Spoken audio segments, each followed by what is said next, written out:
Welcome to the Career Coffee Chat podcast. I'm your host, Aaron Urban, certified career strategist and executive coach, removing career roadblocks so you can achieve more impact, influence, and income. Welcome to Career Coffee Chat. I'm your host, Aaron Urban. And today I'm very excited because I have a special guest, Melanie Woods, on the show from CGL Recruiting. And today we'll be talking about how to get noticed on LinkedIn. What is it that recruiters are looking for when they are searching your profile on LinkedIn? What keywords do recruiters leverage when they're looking at profiles on LinkedIn, and how you can stand out from all the other applicants out there on LinkedIn and in the virtual space? And also, bonus tidbit, how artificial intelligence may play a role as we move forward in your job search.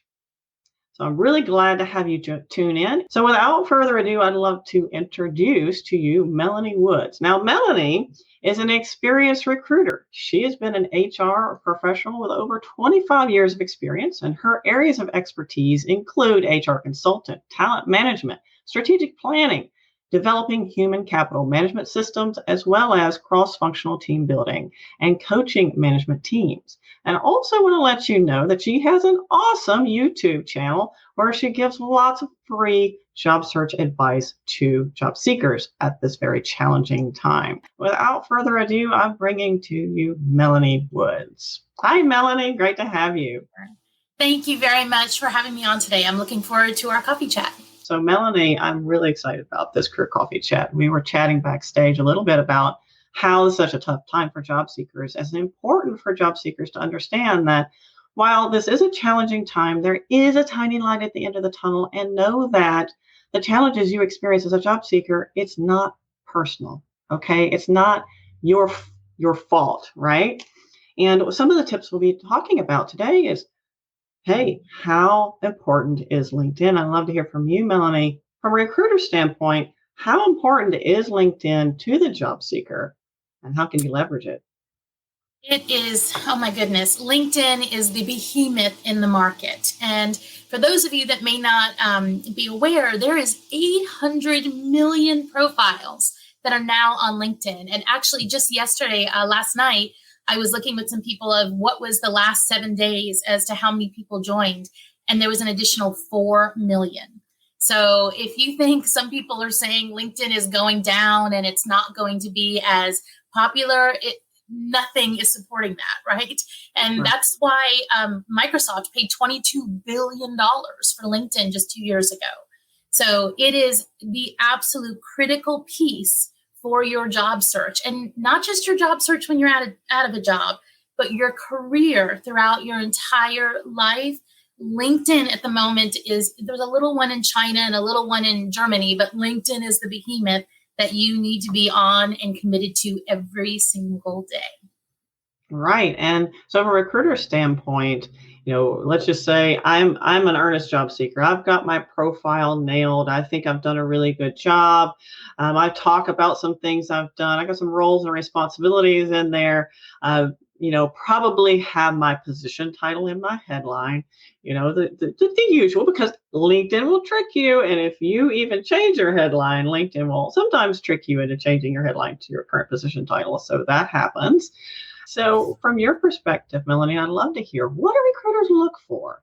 And before we get there, how often do recruiters use LinkedIn to find candidates? So LinkedIn is the only system that's out there on the market that allows recruiters and companies to get to both active candidates, which are ones that are posting against positions, and passive candidates, which are those that are just out there for the betterment of their career and networking.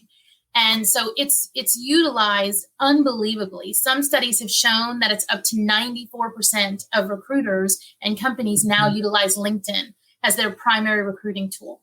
And if you consider the cost of all these, independent systems, if you buy into RigZone or Monster or Indeed, those are all just those active candidates. And so more and more companies are going to LinkedIn and utilizing that as their primary.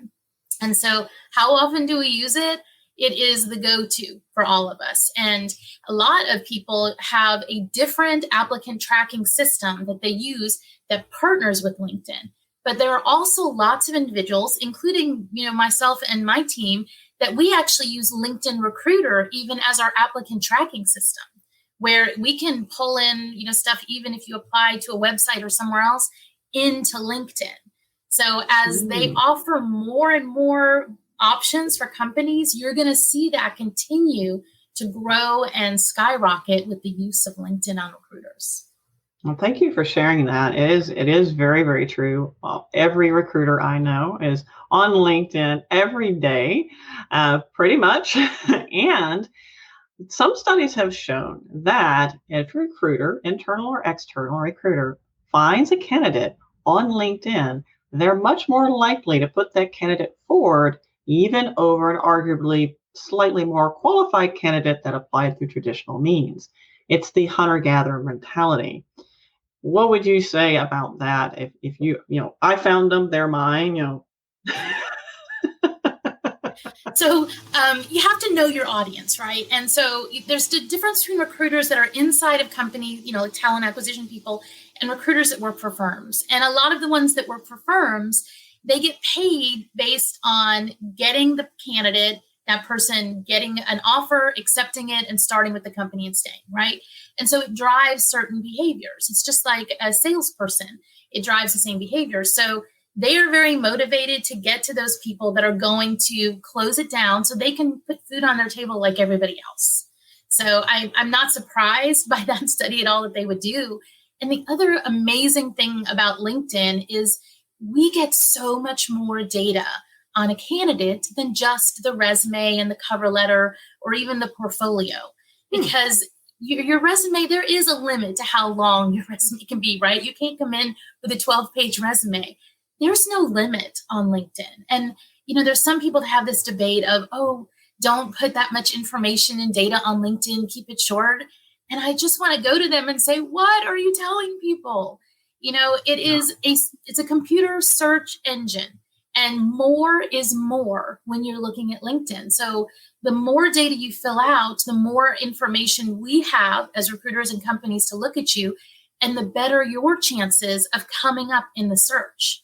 And when you have 800 million people on LinkedIn, it's all about the search. You can't find anybody anymore unless you utilize the search.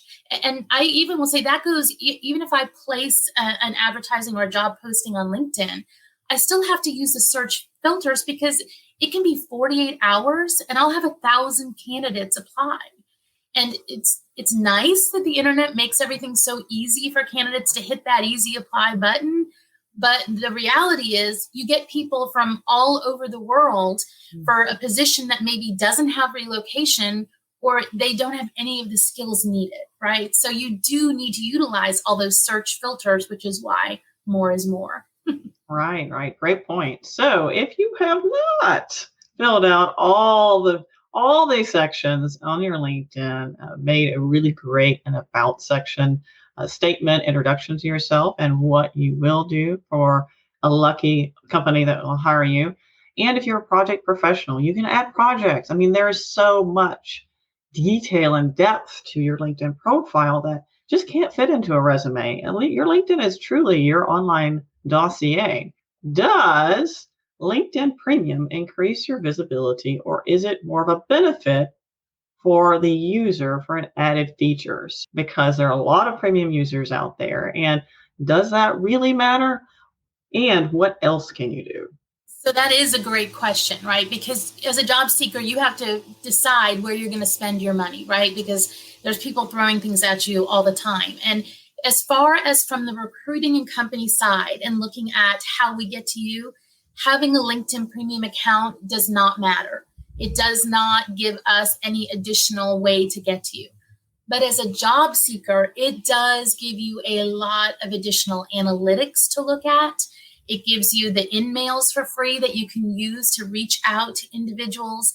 It lets you see more information on who's viewed your profile. So there are a lot of definite advantages for the job seeker. It's just a matter of, is it the right move for you? I would say, though, if you're looking at it, make sure you don't qualify for one of the free programs. I think it's pretty well known by everybody that vets and people in our military qualify for 12 months of LinkedIn free. But what's not known as much is so does their spouses. And so if you are a spouse of somebody in the military, you're having to move a lot, and you also qualify for 12 months free of LinkedIn Premium. You can just Google to find out how to get that. That's great insight. Thank you for sharing that, Melanie. I had no idea. I love it. I'm learning things.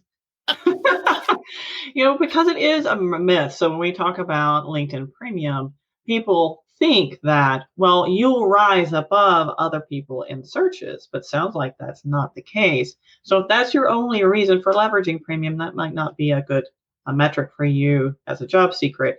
However, it does give you some insights into who's viewed your profile, should you want to expand your network, like Melanie said, and leveraging those end mails to reach out directly to recruiters or hiring managers as you see fit.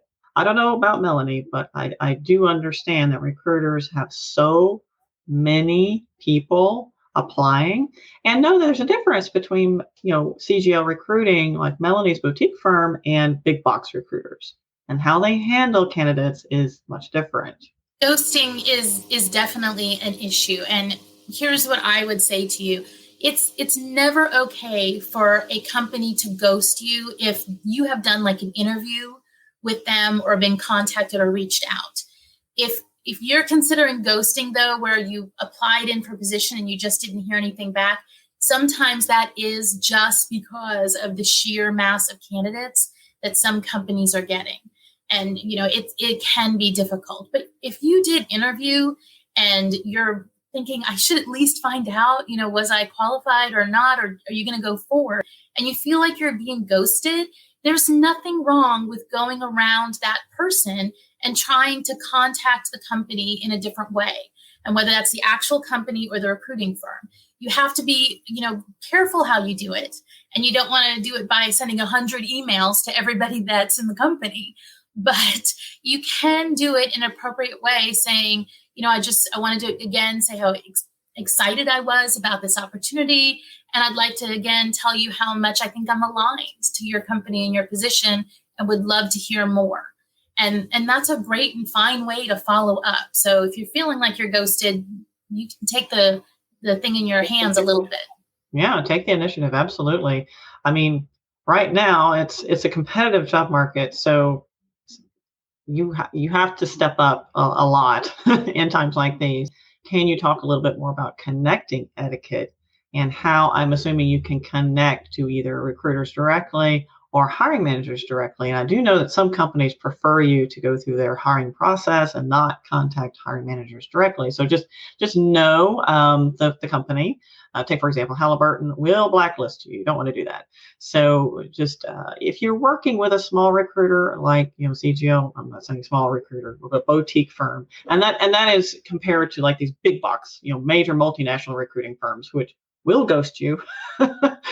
and it's a little bit different experience, and you'll know because if you talk to Melanie, she's all about helping people, right? So it's a very different approach.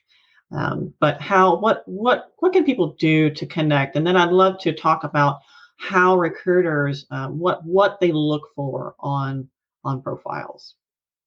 So, there's no doubt that the best way to find a job is always through someone you know. So when you're looking at connecting, it's always best if you don't know somebody in a company or in an area, see who you know that knows somebody else. And LinkedIn used to have a great way to do this, where you could ask for introductions to your second level. And they did away with that feature, which I can't stand because it was so much easier for you as job seekers. But my advice to you would be, whenever you're sending any type of connection request or something, there is that rule of 5. And if you send 5 connection requests and they don't just say ignore, they click on that I don't know option, which is kind of down at the bottom. After 5, LinkedIn shuts down your account and doesn't allow you to send connection requests without having the exact email of the person that you're trying to send it to. So it is always, for that reason, and just for the more personalized approach, to always do a note when you're doing a connection request. And that way the people, you have a chance to form a little bit of a bond right there. And especially if you're doing it, if you can put some kind of grab or question of, I heard that, you guys are interviewing for the following, and I was wondering if I could connect with you, and put some kind of question. Sometimes you'll get a response back that opens a dialogue. So that is definitely helpful. And then your second part of your question was, what do recruiters look for when they're going through the profiles? So we do have a video that's out there that shows you all of the search filters on LinkedIn Recruiter. And if you have not seen all of those, I highly recommend it, because in order for you to understand how to position yourself best for recruiters, it's really great for you to know what we get to look at and what we get to search you by. And I'll give you some examples of course, that hashtag open to work, which people are like, oh, I don't want to turn it on at all. I don't want to let people know. That is a hugely used search filter by recruiters that will take a search from 40 million, candidates that come back down to 5 million. And so it's one that you definitely want to have turned on if you're looking for a job. But there's lots of other things that we look at on LinkedIn, especially, that are kind of hidden. So, for example, the more that you engage with a company's brand, you can come up in a search. The more that you are active on LinkedIn, there is a spotlight search feature that we get to use that says we want people who are more likely to respond. And where you're going to see that used a lot by recruiters is especially in those big box recruiters where their recruiters are paid commission. Remember, they don't get any money if they don't land you in a job. So they want people who are going to respond to them. So if you're not active on LinkedIn, you fall out of that search. That's important to know. So these are all really great tips. And if you're wondering what active means on LinkedIn, that doesn't just mean liking. Unfortunately, it would be nice. I can like 20 things today. Like. No, it doesn't work that way. It would be nice. You do need to engage. So when Melanie posts something, or I post something, or if someone in your network posts something that's meaningful to you, you probably want to actually comment on that.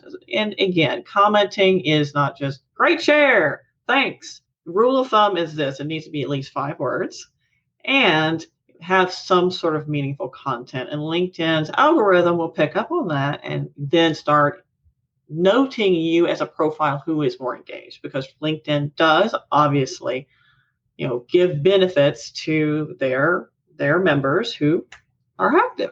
So that makes sense. So I know that we had a quick question about what ghosting is from Cindy. She said, hey, what is ghosting? Well, ghosting is when you just don't hear back. So you had a couple of emails, maybe even an interview, and it's crickets. That's ghosting. And it's not a great thing to do to people at all, because one, you have no feedback to understand how you did in that interview or what you could have done better, and it's just really frustrating, and it's demoralizing. But just know this, for you as a job seekers, usually it is not personal. Okay, it's nothing you've done wrong. So let's just get that off the table. Amy said, I've not heard about the I don't know option. Scary. The definite incentive to include an intro message. So yes, you definitely want to do that, because you can go to what I call LinkedIn jail. And if you do end up going to LinkedIn jail, there is hope. So it's not for the rest of your life. You just have to contact LinkedIn help, and just to turn me back on message is not going to do it. You have to really say, I'm very sorry. I've learned my lesson. I actually had it happen to one of my team. It's that when we first came across it years ago, and we learned about it. So you can get it back. You're just going to have to really say, please, LinkedIn. Yeah. I've had some colleagues who do business on LinkedIn. And of course, one of the ways they do business as an entrepreneur is to link to a whole bunch of people, and get too many of those I don't knows. And all of a sudden you go to LinkedIn jail and you have to beg, plead for forgiveness. What's interesting though is LinkedIn actually does have a feature called sales something, and it's a selling tool in LinkedIn that goes against its own guidelines. So it's a little ironic, but anyway. So let's see. Art has a great question here. And so how much do we worry about our privacy information being collected to data mining companies that could be used by the government or other entities to build profiles of populations for psyops targeting? Well, I don't know if you really want to worry about that. The only data that really can be, I think some people put on, which they shouldn't, is your birth date. You don't ever want to put, and even if you think you just put your month and your day of your birth, but then you put your year of high school graduation. Well, guess what? They now have your birth date because they can figure that out. So that's the only data that I think is really concerning to me, that you need to make a choice on the privacy. I'm more concerned about, your passwords and stuff that you're utilizing. And we did some research into this to actually try and find the, passwords that we use the most and looking at different studies. And it's crazy because so many people have, the 1, 2, 3, 4, 5, 6 as their password. And so lots of companies use password spraying where they try the top 10 passwords on your profile. And if you have one of those, they can get in. So please make sure you are doing a very unique password so nobody can get your data. Yeah, make sure it's, at least 8 to 9, 10 characters and some sort of combination that only you can figure out, hopefully. But as far as data scraping tools, LinkedIn is pretty vigilant about making sure that there aren't too many data scraping bots. Now, there are some that are plugged into their sales tool that LinkedIn does have. So LinkedIn has several tools. One of those is Recruiter that we're focused on right now, but there is a sales tool, and both of those are quote unquote data mining tools, but they're sanctioned by LinkedIn, if you will. So as far as those concerned, personal information is not that readily available, but Melanie is right. You don't want to have your birth date on there for obvious reasons. People can set up a dummy profile for you, and that's not good. Gail asked if a screening company recruiter says you are being forwarded onto a Houston team, but it will take approximately 3 weeks before you'll hear anything. Wow. How long should you wait before you reach back out? Good question. That's a really long time. Thank you, Gail, for asking that. That's crazy. That is absolutely that a screening company is saying it's going to take 3 weeks before you hear something else, especially in today's market. Now, if they're telling you that the company is going to be looking at other candidates and something, that's fine. But I'm a little wary of somebody who calls you and says that they're just a screening company. That sounds like somebody that's more fishing for data than a real firm. I'd do some research on them. Yes, absolutely. And there are a lot of scammers out there, FYI. Particularly now, they're taking advantage of the situation, unfortunately. I've had some clients reach out to me and say, hey, I'm getting some emails from potential fake jobs. It sounds too good to be true. If they ask you to pay for anything, or if they're asking for a lot of personal information, don't give it to them. Take, for example, Melanie, what information do you actually need from a job seeker to put them in front of a candidate? So I need your resume, right? I need information about, that's contact data. I do not need, nor do I want your birth date, your social security number, anything, your mother's maiden name. So any information like that is sensitive. Now, I have heard about some companies utilizing your last 4 digits of your social security number as an identifier in their system, is what they're telling and saying. I'm going to tell you that I truly believe anybody that's asking for that is a scam, because that's not enough numbers in order to make it reasonable to keep you separate from the thousands and thousands of people that are in an applicant tracking system. So I would not release any of that information to anybody. And the other scam that's happening a lot right now is people are saying, we're so glad you look great, and they're offering jobs before they've even been interviewed. So, if you want a red flag, that's about as high up as you can get on the red flags. If you haven't done an interview and they're offering you a job and then all of a sudden they want this data from you, that is a scam, and you should walk away and report them as well. Right. Great. Thank you for sharing that. So let's just talk about job search trends in general. So pandemic notwithstanding, right now in August and about mid-September, the job search market is typically historically slow. And with the with the virus, it is really slow. So don't lose hope. There are opportunities out there. If you are looking in oil and gas, for example, just know that it's a slow comeback. They're talking late Q1, fingers crossed, for oil and gas to come back. And as far as the rest of the market, just you will start to see more positions later on in the fall. So now's a great time to prepare. Check out Melanie's YouTube videos about job seeking and her tips and tricks. And of course, take advantage of some of the opportunities that I have. I have a sale coming up on my resume mastery course, which it can be found on my website under courses. So let's see, what else do we have here? We have some other questions, and then I definitely want to get talking about, what other tips do you have as a recruiter that job seekers can take advantage of in their LinkedIn profile that will help you help them, right? So I would like to, if you don't mind, that person who asked about the engineering, I will tell you in general what I'm seeing, not only in our job market, but in the companies that we provide services to. There is definitely a shift right now to the generalist as opposed to the specialist. So if you are, if you're an organometallic scientist, you might want to consider in your resume broadening out some of your skills, because as a lot of companies have had to shrink their headcounts, they're looking for individuals that can be a little bit more diverse in what they can offer to the organization, as opposed to some of them having such specialist roles in the past. Interesting. Thank you for sharing that. That's good to know, because we've always heard that being a generalist is a bad thing and we should niche. And in this market, and it is very true, employers will be, because they're lean operating machines right now, they'll be asking their staff to step up and take on responsibilities that previously you've had 2 or 3 or 4 different people to do. So just keep that in mind. Let's see. Gerald asked for the advice on LinkedIn profile pics to use, not to use. Oh, but we've seen some that are great, haven't we, Melanie? Oh my goodness.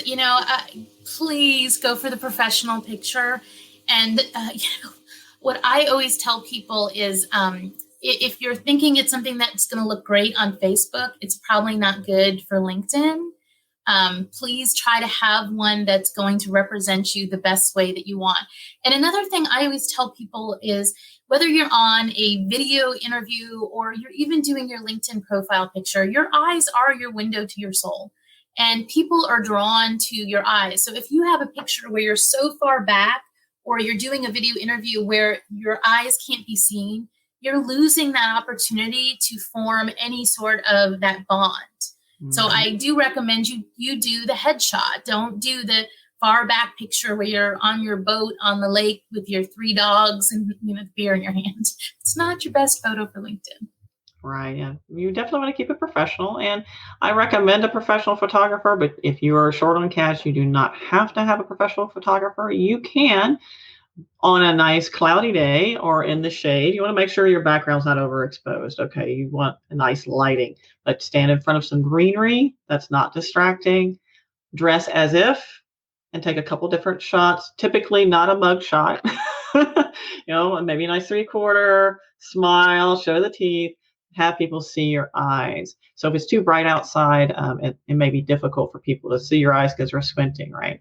So Melanie has some really great points. People need to see your eyes. So you definitely want to have something that is a little bit closer in. Just know that you can upload a fairly large profile photo, as far as pixel size, into LinkedIn, and then you can crop it and adjust it, make tweaks within the LinkedIn space. I do profile sharing for my clients, so I'll share their profile because that's a feature on LinkedIn now. Yay, LinkedIn, that was a good one. And you need a larger pixel size for it to bring up your photo, which is very helpful. So let's see, James asked, how much personal information do you need to give a recruiter consulting firm when discussing relocating for a position? So that's a good question. I haven't worked out those details yet, but I'm chasing a job because it's a great fit. Good for you. Good for you going for the job. So when it comes to relocation, Melanie, what advice do you have for James to help him out? So relocation has changed over the past 10 years. It used to be that companies would buy your house, right? And Then the housing market crashed and a bunch of companies got stuck with a bunch of properties that they got a total loss having to take on. So that kind of went away, and we went more and more towards the lump sum relocation. Now what we're seeing again is, with this great reset, is a level setting of people not wanting to offer relocation at all because there's so many people in the market locally, or those that are, it's for very high, specialty positions. So if you're going down that path, first of all, assume you're looking lump sum and maybe help with, moving goods. You're not looking at the old style relocation. And then if you are willing to relocate yourself or do it for a smaller sum, and you really want that job, there's nothing wrong with having that conversation. Now, you do need to make sure, the same way when you're talking about salary, that you're not undercutting yourself, right? But if you're feeling that hesitation from the company of, relocation is not something, you need to step forward and say what you are willing to do, because it's just not being offered as much as it is. I mean, we used to have tons of positions with relocations, and I have one right now that's willing to offer relocation, and that's it. Right. And remote work is now becoming more prevalent as well. So it's kind of taking the place of relocation to a certain degree. But with companies and businesses being economically uncertain, they're less likely to put themselves at risk or pay to relocate someone. And I don't know, Melanie, your thoughts on this, but oftentimes if someone is interested in seeking out-of-state positions, I'll have them put open or willing to relocate. Willing means you'll pay for it. Open means they will hopefully negotiate something with you. So just know that there's a difference there. And willing means you'll take the responsibility. So that sets up, the expectation from the internal and external recruiter that they know right away that, hey, this person is just pretend like they are in state if you're a great candidate for the role. So fingers crossed for you, James. I will tell you, a lot of people are giving advice that if you're willing to relocate anywhere, to change your primary location in LinkedIn to United States. And I actually don't recommend doing that. I think that backfires on you, because relocation is a very sensitive topic right now for companies as they're trying to hit their bottom line. And so it's fine to put that under the open to work area as one of the locations, but I don't recommend you change your primary, because people may pass over your profile. As there's a view that we have when we look at you through LinkedIn Recruiter called Flip View, and you get to see just a real small amount about the person. And that is one of the things you see. And so the data there's got to entice the person to click on it to look at your full profile. And I'm afraid when you have United States, in fact, people are going to flip through you to the next one. Right. Or you may not even show up if they do a location-based search. Is that right, Melanie? That United States one is so funky. And I'm a big tester in LinkedIn. I think everybody who knows me knows that. I'm always testing things. And I have had people fall out of searches when they choose United States as their primary location, and they shouldn't. But I can't tell you the rhyme or reason of that. LinkedIn's not very forthcoming on some of those algorithms to location. In fact, a set of job seekers and I actually found a LinkedIn error that has a glitch on the location, which has to do if you're in a major city and there's like Houston and Greater Houston, or Dallas and Dallas Metroplex, that we got online. LinkedIn got on a live thing with us. We tested through with them. They saw the error, and they've been working on coming out with a patch for it, which is supposed to be released in September. Yeah, so, fingers crossed. Yeah. Yeah. So you definitely want to use, if you're in the Houston or a greater metro area, probably that greater Houston or Houston in general.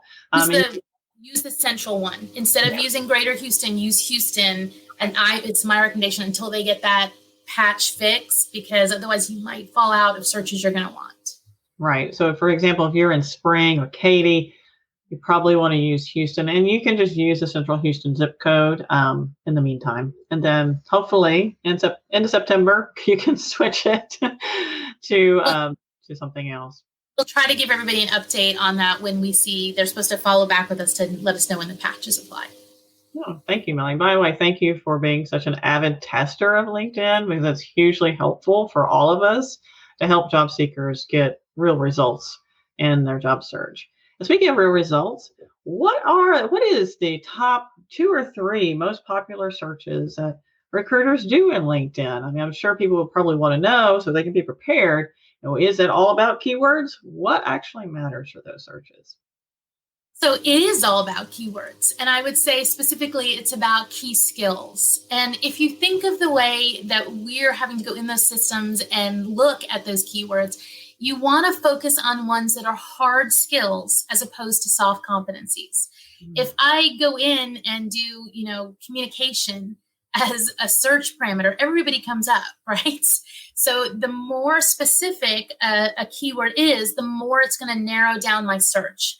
So when you look at a job description, the first thing I always say is if you can see where it's got preferred requirements and then it has ones that are absolute must requirements. Anything that's under that absolute must requirement is going to be something that's going to come up on a search term. So if they're a mechanical engineer and they absolutely have to have SolidWorks, then SolidWorks is going to be a search filter that's absolutely going to be entered. It's a no-go. Another one that's very popular is languages. And so if you have anybody on a job description has said, Spanish speaking required, they're not going to want to show anybody that doesn't speak Spanish. That's absolutely going to be a search term. So you need to make sure that if you have that on LinkedIn, you have entered in that you have that under the language. And then the others are, of course, what you would imagine when we type in a search. And, last night we were doing this with a group where we went in and typed mechanical engineer, and out of the 800 million profiles, it came back with 49 million. And so the next searches that start happening after that are definitely location. People mainly look location first. And then after you get to location, if it's a position that has a degree requirement or a degree, a certification that's required, like a CPA for a controller or a PE license for a certain type of engineer, that is going to be something that is very, very high up in the search filters. That's helpful. That's helpful. And I tell my clients, leverage your job descriptions. Get several job descriptions, take the median. What are the common keywords or lingo or expertise, their language, and what do they say? Because again, you might be a subject matter expert, I'm sure you are, and you know what it takes, but we need to be relevant to those job descriptions in order to show up in these searches, because recruiters are using those to search for you. So it's very important that you align and be relevant to those job descriptions. We have some great questions coming in. Go ahead. Sorry. I saw something. Somebody sent me something last night with a question, and I was so upset after I read it, saying that somebody else had given them advice to go out and form a group of people that they would all endorse each other for skills. And even though they didn't know the skills, they didn't even know the people, and to just do it. And that way they get all these endorsements, and that's going to make it so that you come up higher in the search and you're going to get a job with recruiters. And so having been somebody that's worked in the system and tested the system, it does not, endorsements, if you have the 99 plus, it does not make you come up higher than the other people. And the other thing is that's just flat out unethical. And you need to treat your LinkedIn profile, it's not a legal document, either is a resume, but it is something that you're not falsifying data or information will stop you from going forward in the process. So for those that are getting that advice or feedback, do not endorse somebody for skills unless you have actually seen, observed, and can feel like you can put your name behind that person having that skill. Right. Great point. Thank you, Melanie. And you are also, take, for example, Jason is asking, what's the best way to highlight transferable skills? And a lot of people are seeking to pivot out of their current role into a different role. And sometimes these are, not that straightforward.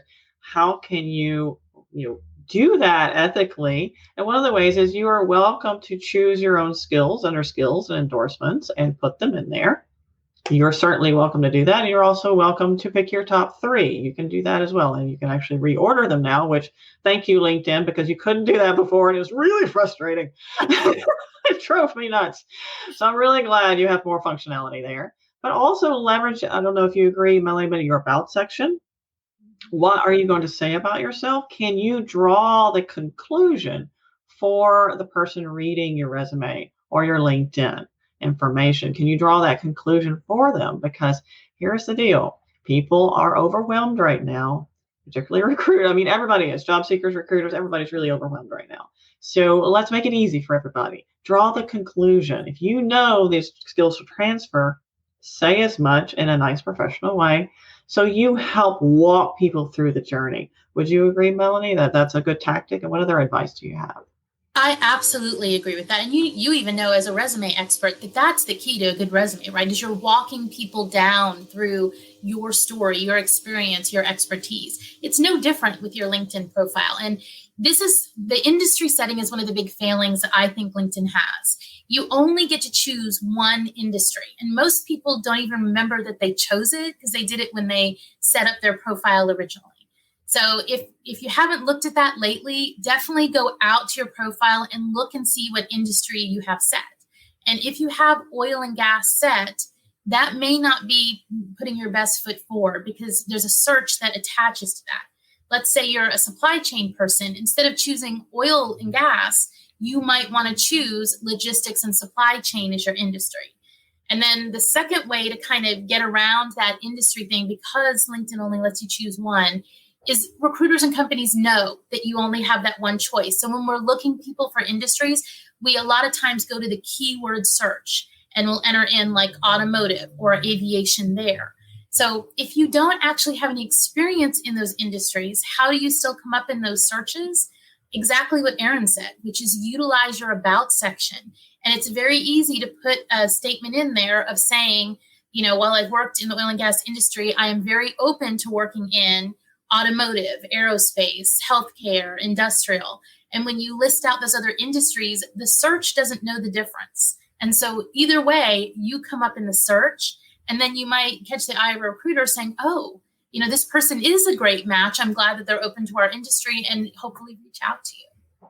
Right. And even help that recruiters see how those skills transfer. So if you're talking about a career accomplishment, for example, and you may have made that accomplishment during your time in oil and gas or a different engineering firm, you can say equally transferable in areas of these blah, blah, blah industries, right? So that probably answers. Eric also asked a very similar question. How do you match specific job skills to the job description while trying to highlight your innovative talent and flexible talent? So in other words, how to match those job skills, how to be relevant, how to walk people through the journey. Because it's important that we help draw those conclusions and make it obvious for people, make it easy so the recruiters can help you help them, right? So any other advice you have, Melanie, as a recruiter to help people leverage their online presence, and what role might artificial intelligence play in the future for job seekers? So, artificial intelligence is coming fast, and it's already there. You may be thinking you're talking to a person, and you're not in some instances, especially where we see a lot of it is in the texting. And so you'll text in, or you'll get a text from a company saying, hey, we received your resume, had a question, and you think you're responding back and forth with the person, and you're not. I personally, I have a real bad feeling about AI. I don't love it. The recruiting process is broken already. You all know it as job seekers. We all know it as HR and recruiting. As we've tried to keep up with the internet and how it's adjusted and changed everything, what we've lost is people feel more and more like a number.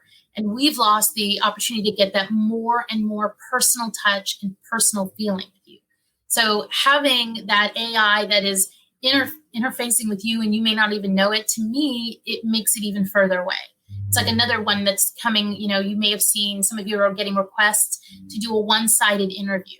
Yes. And I am not a fan of those either, because you end up, not getting a chance to interface with somebody and see how they're responding to what you're saying, to be able to explain more or have that conversation. But it's here. And so you do need to make the best out of it that you possibly can.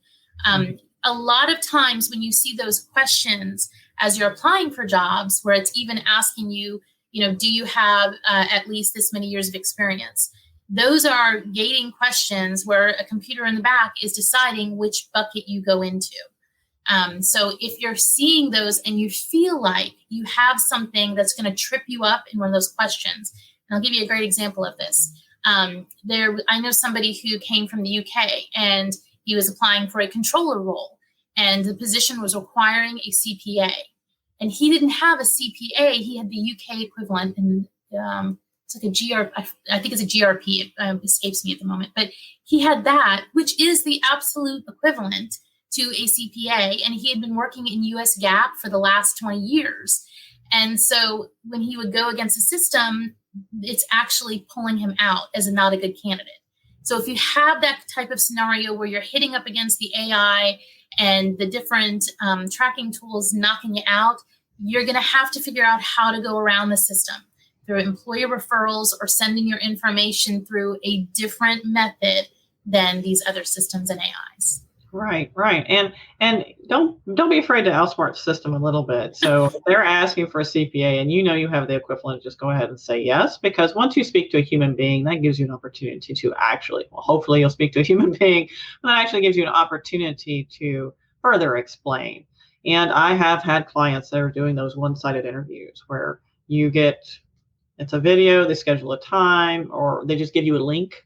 Yep. You log in, and they have questions, and you are to answer them as if. And it's very difficult. And some of these are also have facial recognition software. They're trying to analyze what your mood is during that time. So we have a couple of questions about how to win an interview, which is a whole other workshop. That's good. More than a couple minutes. Yeah, we've only got a couple more minutes. But, basically my best advice for anyone on visual media, you'll notice that neither one of us are sitting still and doing this the whole time and not really engaging. We're moving around, we're engaged, we're bringing it. So I encourage you, even if you're not a person who really is very emotive, which is, expressing your emotions easily, I encourage you for that window of opportunity to really bring it to the interview. Bring your personality. Smiling is important. You'll notice that at no time did I do this, unless I was actually reacting emotionally to something someone said. So you need to smile, because that helps people engage with you and feel like you are more approachable and likable as a person, which at the end of the day, that's kind of what makes the decision, unless you're just talking to robots, of course. So practice. If you're doing anything interviews, you practice the questions, get a fellow job seeker and interview each other. We do have lots of videos that cover interviews, but the key to it 100% is practice. Mm-hmm. And Gerald asked a great question. He said, how sophisticated is the LI search? Solution architect versus solutions. The plurals is it sophisticated enough to figure it out, plurals? Or now keep in mind, some applicant tracking systems will figure out plurals, and newer ones will. However, it doesn't necessarily figure out other words that mean the same thing. That helps. Any insights there, Melanie? No, I think you're exactly on. LinkedIn is pretty good about it. And, even though sometimes I'm doing a search for a job title, depending on how I do that search, I can look at just the job title field, or I can look anywhere within the profile and the about section. So if the big thing I think that trips people up the most in that is when they use acronyms, because you should put the acronym, but then also put in like parentheses and then write it out. So that you're capturing it both ways. But LinkedIn is pretty smart on that one, and you should be okay. Yeah, that's very, very important, particularly for those folks who work in an industry that has a lot of acronyms. You definitely want to spell it out, not just for the computers, but for human beings too, because they have no idea. And it starts looking like a military something. So Gail asked a question for you, Melanie. Is there a video on how to add your transition position? So those temporary roles, intern roles that we're taking, because we need to pay the bills. Is there a way? I call them bridge positions. Is there a proper way to put those in LinkedIn and have them allocated as such to the recruiters or whomever's viewing that? Yeah, you need to be careful, because you don't want it to undermine your career flow when they're looking at it. So, Gail, one of the videos that you will find out on our site is how to represent the COVID gap on your resume. And so in there, we do talk about, if you have a survival job, how you can show that and put it in there without actually undermining the flow of your career. This is not common times, right? During the Great Depression, we had 660,000 people apply for unemployment, and we thought that was catastrophic. And we've had well over 25 million. So everybody is aware of what's gone on today. But 10 years from now, you're going to have a whole population enter the workforce who only remembers this as, I didn't have to go to school from spring break until the rest of the year. And that's going to be their entire recollection. We had to stay inside a lot, right? So for that population that's going to come forward and will be in a lot of these lower level recruiter and sourcer roles, you want, if you have, I say if your break is more than 4 to 6 months, you want to put something on there showing what the break was and showing how you still made progress in your career and your profession during that time frame. So Gail, that video will definitely help you with that. Yeah, volunteering is important. Continuing education is important. If you had a bridge position, I definitely encourage you to check out the videos with CGL Recruiting and Melanie. And right before we wrap up, because we did promise a bonus, top interview questions, maybe 1 or 2 top interview questions that you can give people to what they can expect. What are those? So I'd like to cover one of the hard ones because it's one of the ones I get asked all the time, which is, what is your greatest weakness, or what is your, area for development? And that just drives people crazy because they don't know what to answer. And I did a mock interview with somebody recently, and she gave me one, and then she gave me another, and then she gave me another because she was so nervous about the question. And so I always like to give advice on that one. And that is, we all have weaknesses. You just need to, the one that you choose to highlight for this question needs to be one that does not undermine your candidacy for the job. And so I'll give you a real example from me. So when I was earlier in my career and before on the HR side, I had labor relations experience. When I was applying for a job, well, I knew that company didn't have any unions or anything. So when they asked me that question of, what do you think is an area of weakness? I said, well, as an HR person, I think there's still more for me to learn on the union side because I don't have a lot of experience with that yet. And it was a very valid and true weakness, but I had done my research in advance to know that it wasn't going to undermine me for the position. So if you can do that and have 3 or 4 options available for different companies, and again, it's about practice, practice, practice, it will definitely make it easier for you to do that question. And then my second question that I always like to ask people, and for a couple of reasons, is give me 3 words or phrases that describe you professionally. And I always am curious because this is where I get to understand the soft competencies of the person that I'm interviewing and what they feel are their greatest strengths. And it's very interesting, the information that you can get. And I'm not the only one that asked that question. So I do recommend, if you haven't prepped that you think, what are your 3 greatest strengths, and have examples of where that strength has helped you on a project. Anytime you're interviewing, they're always looking, past behavior and past performance is what's going to translate to future behavior and future success, which is why they ask behavioral-based interview questions. That's right. So if you can not only give them what that is, but then give them an actual example where you utilized that top skill or that top competency, you're going to send your point home even further. And if you're really smart and did your research, do it on something that is very applicable to a part of the job description. Absolutely. And you're setting yourself up for success. Yeah, relevancy is huge in all aspects, the resume, the LinkedIn, and of course the interview. Well, Melanie, it's been a great pleasure. As I mentioned before, for those of you who have some questions that we haven't answered yet, don't worry, we will answer them. And if you're watching later, if you're watching Career Coffee Chat live show later on, you're watching the replay, if you have a question, pop it in the comments. We will get back to you. We do get notified, and we do care about you. We want to make sure you're successful and empower the right information to see real results in your job search. And as always, it's been a true pleasure to have all of you participating on, and I'm just feel very blessed that I have such great guests like Melanie and with CGL Recruiting. So please do pop over to her YouTube channel and check out her videos. They're awesome and super helpful. And also I have a great sale coming up on my Resume Mastery Makeover course, which is a self-guided course. It's very comprehensive. And if you're wondering how to get through those digital gatekeepers and making sure you meet the job match criteria, this is the course for you. As always, it's been a great pleasure. This is Erin Urban with Career Coffee Chat. You can find more about me at coachurban.com, and Melanie with CGL Recruiting.